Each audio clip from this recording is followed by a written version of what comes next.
What's up, Gunplum Mullers? This is Trader Prime bringing you a new edition of Gundam Customs, and today I'm going to build this kit. The 144 scale high grade EES 001 Gundam Zirius from a manga called Mobile Suit Gundam 8 that just recently came out this year, this kit. I ordered it from P Bandai, and I recently got it, and at first I thought, it's too pointy, too flashy, but then I said to myself, you know what, I haven't bought anything new and different that I haven't tried out in a while. Even though I just built the what do you call it, the G-Quux version of kit that from the G-Quux series. This one's a new series that is not even an anime. It just came out as a manga, and yeah, very, very interesting look and feel to it. I know there's supposed to be other variants and versions of this kit that's going to be coming out from the manga series during the course of its life cycle. But I thought, all right, let me get my hands on this and at least see what the big deal is. What is all the hubbub about? It's kind of like a cross between an IBO and you could say New Gundam, maybe ish. I don't know what type of things it could do, or if it could transform or whatever. It has a crazy beam rifle that is kind of like it was like put together in a rush. It's very, very sleek and slender. I don't even know how big it is. I don't know if it's going to be the same height size as the RX-72 or the new Gundam, or maybe F91. But yeah, I picked this up from Premium Bandai. It came in a recent package that I got this and the Ifrit Schneid. But I said to myself, you know what, I think it's time to build something really, really brand new and something that I haven't seen before. This thing has some interesting detailed design, an unusual booster system. It has funnel-like plating on the back. Let me see what's it called. Both is unique silhouette and range of articulation have been recreated. Armaments such as the beam rifle and the shield are included. Well, I better have it. The colors of the feather extension on the back of the mobile suit have been recreated with glittery material. So it's called a feather extension. The armored parts can be detached to recreate a light armored state. So that, when you look at that, that kind of reminds me of the G-Quux, G-Fred, Red Gundam format. And then we have, all the features here, the beam rifle, beam saber, beam shields, and you get 6 beam hilts. Wait, 6 beam hilts, but only 2 beam effects? Why? I don't get it. Okay, and the whole gist of the story.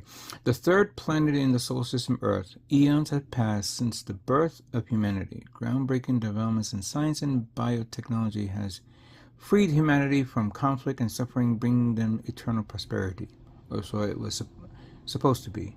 In the year 2030, about 5 years from now, humanity is about to lose control of Earth and cradle the cradle of human race.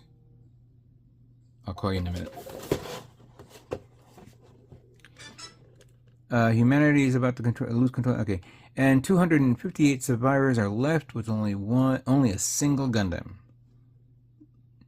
What is it going to be like? What do you call it?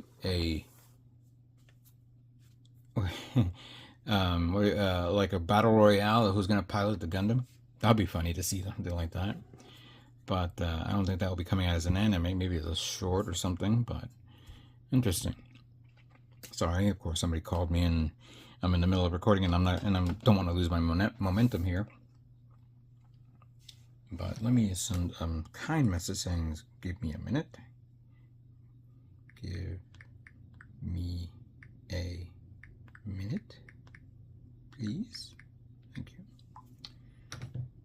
All right, let's look at the contents of this kit.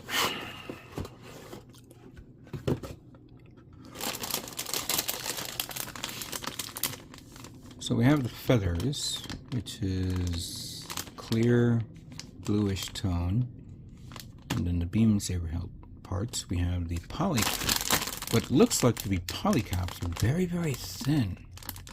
My word. Interesting. We have the next set of feathers and some other detail parts based on that color. There's polycaps here. That's not polycaps, that's probably regular styrene. We have the white parts here. The yellow parts up here. Blue, white, and red. This red is a little darker than normal. Not as bright as we're accustomed to be.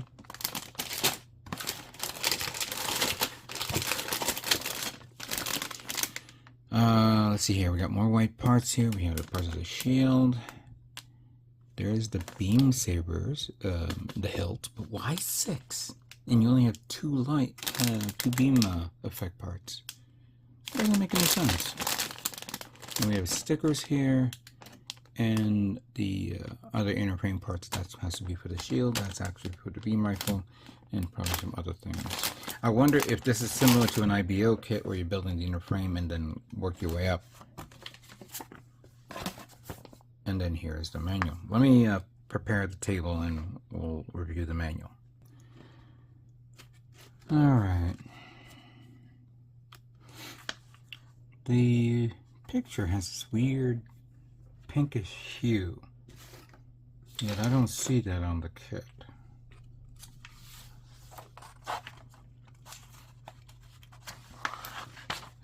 Open up to the first page, you can see all the, this one right here. I don't see no X's anywhere except for the polycaps, and only 1, 2, 3, 4, 5, 6, 7 polycaps are only used here. But during this build, we're going to be assembling the torso of the kit, followed by the head, and then both left and right arms. Yeah, this feels like an IBO / G-Quux kit, because I'm not noticing that much, no shoulders, other than this little just connector right there. But then again, there's armored parts that you can put on, as it was describing it, as we were reading it. Then we have the assembly of the legs. Alright. And then the waist, very simple. And then putting together the entire kit. Then you have the plating that goes over it. We have this plating here that resembles that of skirt armor, but it goes on the thighs, while these goes onto the crotch. And then you have this one on the side for the for the side of the leg. Then you have these parts, I guess, to assemble the shoulder and the. Okay, so that's the forearm, that's the shoulder, and this part is for the bottom, the front part of the leg, under the knee. Then going back to here, you have the butt armor, and then you have the back, this weird backpack setup with the feathers. Yeah, like the whole backpack system. Then you have these parts for the beam saber hilts. So you have 4 connectors behind the backpack and 2 connecting to the side of the waist. And then you have obviously the beam rifle. It's a crazy beam rifle to say the least. Followed by the shield, and then the placement of the shield. And then you have it done, and then you have the paint guide. So the body is all white, well, with yellow, but it's like a burnt yellow color tone. The blue body part, you have blue, cobalt blue, and midnight blue together, followed by the gray parts, and then red parts. Yeah, 50% shine red, 50% russet, and then the neon green for the sensors and the eyes. Alright, that's pretty easy and simple to do. But obviously we need to paint this to make it even better. And what paints will I'm going to use? Well, I think it's time we should be using the paints that I reviewed a few months ago. Let me get it. Alright, so we're going to paint this guy. This kit, of course. And I'm going to maybe not stray on the colors, but I will definitely focus on some of them that I want to use. For example, okay, let's figure what kind of colors we have. We have white, we have yellow, which is basically the area in the chest, the V-fin, maybe another area that I'm not seeing here. The body, of course, we have like a navy blue type color, gray body, gray parts, probably interframe details right there. We have red, maybe very few parts of red, and then we have the standard center green. Now, I think it's high time I start using paints that I got from Gallery, and that is, of course, part that fell on the floor. Kaleido's paints.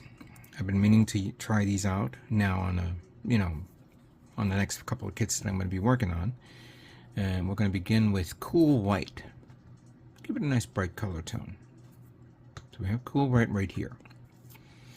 For the yellow, we're going to use a different color here. We're going to use orange. I think orange seems to be an appropriate color for this. It has a little bit of a burn look to it. The sunset orange, so we're going to use that. For the blue, space blue seems like an appropriate color. So that would probably be a good idea to use that. For the gray, titanium slate may be a better choice. However, I recently did a review on the metallic paints, the Kaleido's Colorworks 12 metal color set, which a lot of people were very happy to see. And I said to myself, okay, as much as I would, I'm probably going to use this, but maybe there's other parts we can do, like a two-tone color with the gray and the metallic. But what metallics are we going to be using?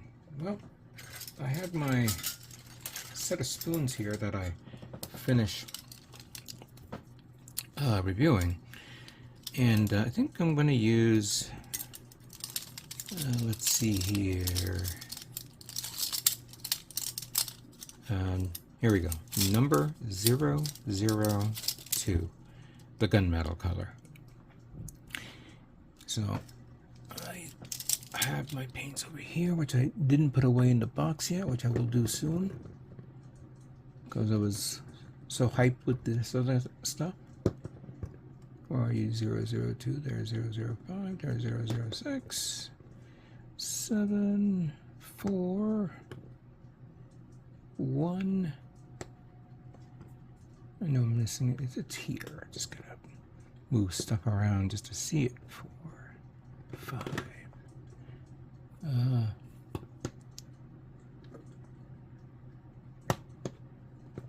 Am I that blind?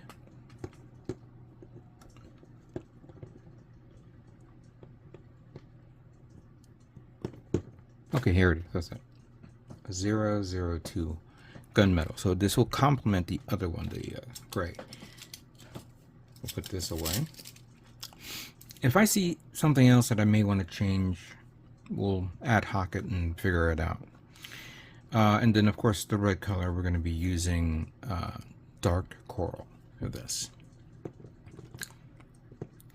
The sensor green, well, I don't have any neon green that that gallery sent. I don't think they even make any neon green. However, I do have two sets of markers. I have a neon green and I have a metallic green. I think more of the metallic green would be appropriate for the eyes and the sensors and the weaponry. So that would be cool. There you go. It's going to be a water-based paint build, as you can see here.